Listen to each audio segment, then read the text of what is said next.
Hello, everyone.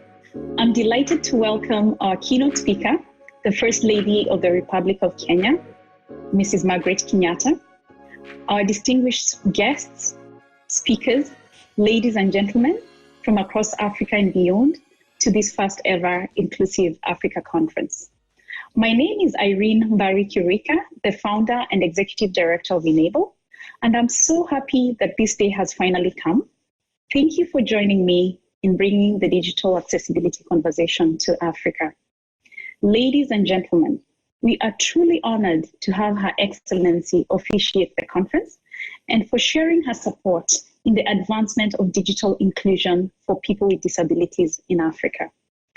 I am also very pleased to welcome Jerome Ochieng, the Principal Secretary at the Ministry of ICT and Innovation, and other distinguished guests and speakers, including Haben Girma, an American of Eritrean descent and a global disability rights advocate. Before we start with our official proceedings, I would like you all to imagine for a moment that you're going to school today, and that when you graduate, you can only communicate in a language that no one else can understand.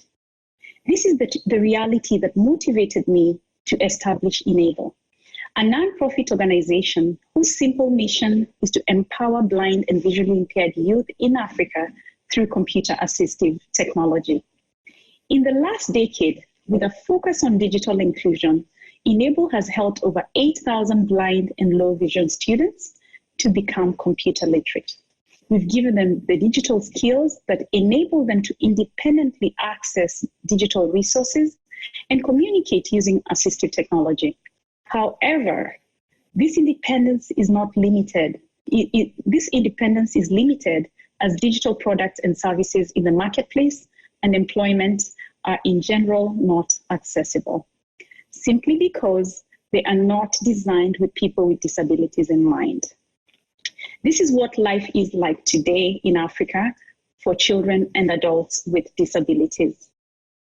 Dear colleagues in the disability sector, as you know, we need more technology producers, business owners, governments, and even users of technology to come together as a community to figure out how to make the digital world more inclusive.